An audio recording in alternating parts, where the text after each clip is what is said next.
Mary says the US is falling behind China on this one issue. She says she doesn't like General Motors being probed. GM's awe-inspiring leader, Mary Barra, has said she is sick and tired, fed up with not having this. Hello, my friends. Welcome to the channel. Great to see you. Thank you for tuning in. Hope you had an amazing week.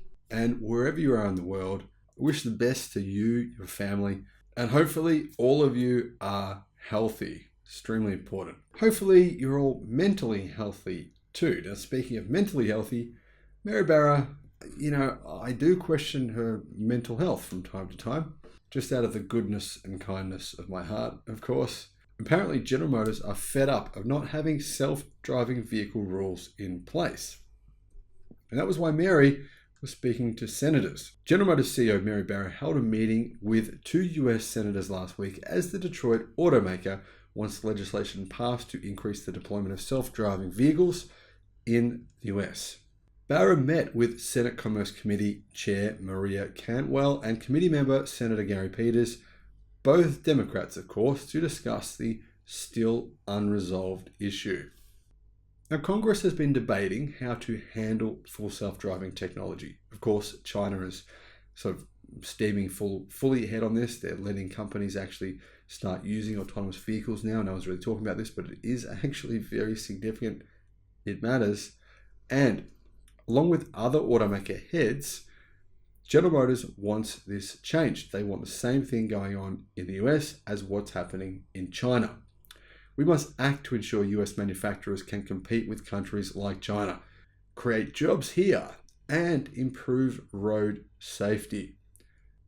Now, that was actually said by Peters, who happens to be from Michigan, where General Motors is headquartered. There's a bit of stuff going on there politically, of course. A little bit of irony here too, considering GM just fired, I think it was 500 full-time salary staff, but then they offered redundancy packages to 52,000 staff. How can they, imagine if all 52,000 just left. What happens then? Does it not matter? I find that strange when Mary Barra says General Motors are prioritizing jobs. Seems like, to be fair, GM have closed down a lot of their business in different countries around the world. Maybe they are prioritizing US jobs, but considering the redundancy offers, you would think if you got offered a redundancy offer, then maybe your job isn't that important to GM.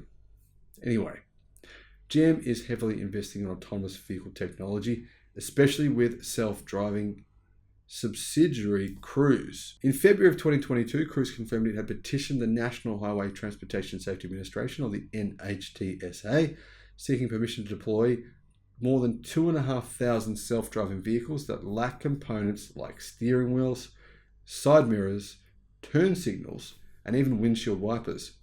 GM wants the Origin, a self-driving EV, to one day replace heavily modified examples of the Chevy Bolt EV as GM's flagship autonomous vehicle. So GM has started deploying its new Orion electric autonomous EV. It is a significantly nicer car than the Bolt and the Bolt EV.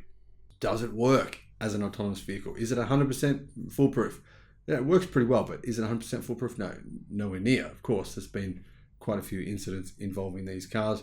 However, they do work pretty well with geofenced areas. So if you want to go from point A to point B within a certain location and it's on the maps, on GM's maps, then you can do that. The Origin lacks those features though. There's no steering wheel. And lawmakers and the public also remain unsure about safety. GM says Origin passengers must still buckle up prior to when the vehicle starts moving. Still, this may not be enough to convince the public of the tech's safety, especially when they've been involved in a few little incidents.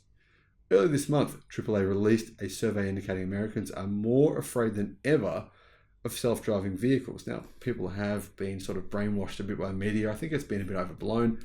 They've also watched a lot of Hollywood movies, right? Where the cars turn against you and they run everyone down and kill everyone.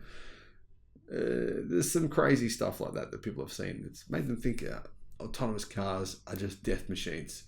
I personally think it's weird not to have a steering wheel. What's the advantage? I mean, how is that advantageous for the passengers, considering the car still looks like a normal car on the interior. It's not like they've made it massively spacious. It's still got a dash. I mean, putting a steering wheel on the dash would barely make any difference to actual interior space. It doesn't really add up to me. I'm clearly missing something.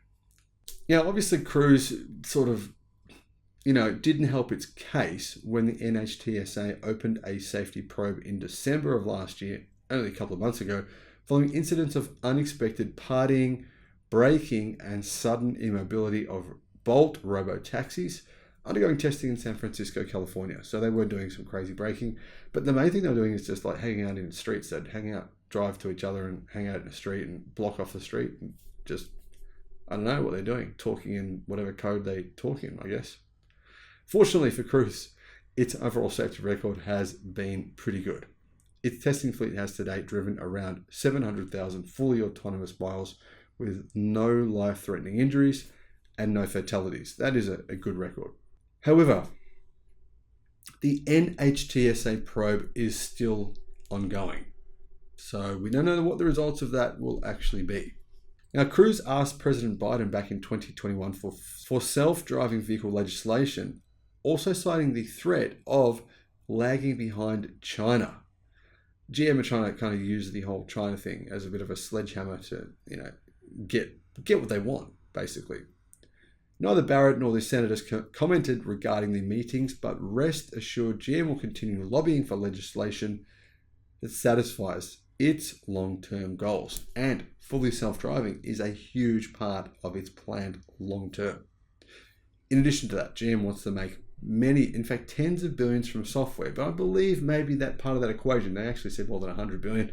I believe part of that equation there, the only possible way to make any sense of what Mary said about that is to say that she's meaning it's not just about selling in-car subscriptions. You're really going to make $100 billion from doing that? I don't think so. It's also about autonomous cars. Yes, if she's saying that about autonomous driving, I agree. How will General Motors go though? The only thing is, if your car has to be geofenced, can they geofence every single location in the US, in Canada, wherever else in the world that they want to roll this out? Can they geofence everywhere and have that be accurate all the time? That's an issue that, I think they haven't really tackled yet. So it's going to be interesting to see how they respond to that. Let me know your thoughts. How's GM going to go? Let me know in the comments. Thank you for watching. Bye-bye.